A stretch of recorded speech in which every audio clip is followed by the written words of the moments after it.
Namaskar everybody. Welcome back to Tantra Thoughts.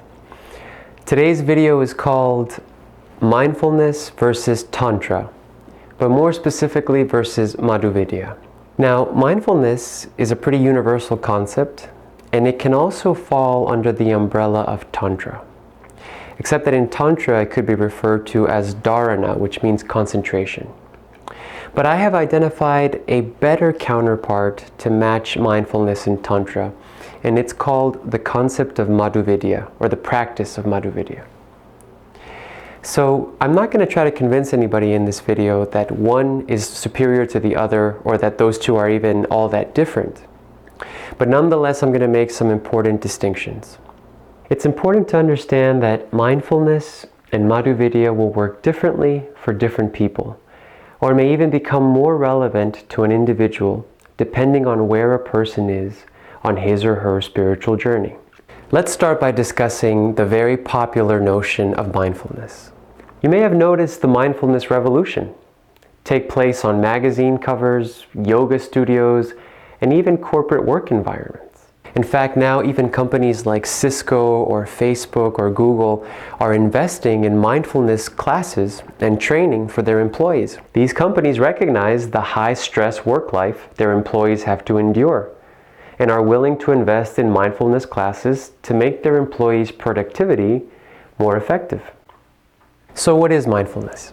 Mindfulness is the practice of being aware of the present moment. In fact, it's a simple philosophy. Mindfulness comes from the teachings of the Buddha, and there are many great Buddhist teachers like Thich Nhat Hanh who advocate and recommend mindfulness, mindful breathing, mindful walking, mindful meditation. The reason it has been so readily accepted in mainstream society is because it can be taught without any reference to religion, spirituality, or God. Thus, we see the mainstreaming of mindfulness occur much in the same fashion as yoga, due to the fact that they both can be taught without any spiritual strings attached. Mindfulness is very important, but in my opinion, it is a means to an end, and is mainly an intellectual practice. The basic goal of mindfulness is to focus. Well, that's great, but focus on what? The answer is usually the present moment. Just this moment, a mindfulness teacher might say. Just the people in the room and the sensations in your body. Pay attention to that. That is mindfulness. Mindfulness meditation consists on focusing on your breathing. If your mind wanders, bring it back to focus on your breathing. On the other hand, in Tantric meditation, which is what we discuss here on Tantra Thoughts, you use a mantra, and you apply the mantra rhythmically along with your breathing. And there's many benefits to using a mantra for meditation, and I have a video called Meditate with a Mantra that you can check out if you'd like more information about that. Now let's talk about Madhuvidya.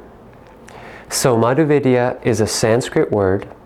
Madhu means honey, and Vidya means knowledge.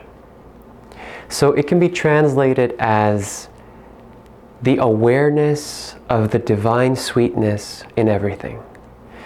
And in my opinion, that's what's missing in mindfulness.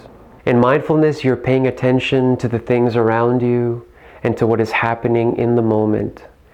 But in Madhuvidya, what is happening around you and the present moment are perceived as expressions of supreme consciousness.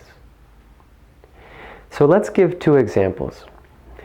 If a mother is caressing and nurturing her child with mindfulness, she is aware of her child and she's aware of herself. She may observe little nuances and details about her child, herself, and how her hand gently caresses the child's face. She may even practice deep breathing as she holds her child. However, she's only experiencing these things with her intellect, her emotions, and her senses. With Madhuvidya, the child is not merely a child to the mother, but rather the child is supreme consciousness itself in the shape of a child. Applying Madhuvidya, she thinks, Supreme Consciousness has come to me in the form of a child to enjoy hugging, playing, loving, and care. The Divine has come to me willingly for that purpose. Thus she goes beyond her senses and beyond her intellect into the realm of intuition. So mindfulness, as we said, is being aware of the present moment, being aware of what you're doing and what's going on. But Madhuvidya is experiencing the present moment as a visit from Supreme Consciousness, and what you're doing as an act of service to Supreme Consciousness. It's engaging with the present moment, but perceiving it as an expression of the Divine. So if you start practicing Madhuvidya, you're going to experience a profound change in your life. When you're applying Madhuvidya in your day-to-day life, you're seeing people, you're seeing animals, you're seeing plants as all expressions and representations of the Divine. And you engage with them in that way, as if you were engaging with the Divine. At that point, the only thing left seeing as Supreme Consciousness is your own self. Tantric meditation is also known as self-realization, because what you eventually realize in the utmost capacity is that you are Supreme Consciousness itself. When somebody says the universe is all one, the practical approach to living that theory, that ideology, is by applying Madhuvidya. Nothing exists outside of the universe or outside of Supreme Consciousness. In fact, everything exists within Supreme Consciousness. Nothing is without. I recommend you practice Madhuvidya if it suits your personality, or even as an experiment. You'll notice that when you apply Madhuvidya to all of your actions, you surrender the vanity of your actions.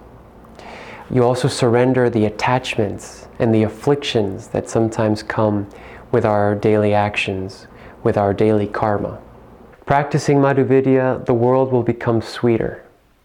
It has been said that practicing Madhuvidya will make a person great in society. Sometimes we are in daily contact with people and situations that are crude or negative, and this influences our minds terribly. Those influences contribute to the degradation of our own mind.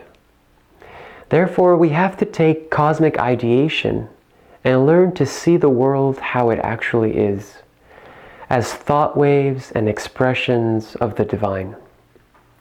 When we see things and people as pure material objects for our own amusement, we start to feel like we're the subject of the universe. We need to remember that the real subject of the universe is Supreme Consciousness. And what we are the object of that Supreme Being. We are the object that can potentially bring pleasure to that Supreme Consciousness, or can offer devotion to that Supreme Consciousness. So thank you so much for watching this video. Namaskar. With my mind and with my heart, I honor your inner divinity.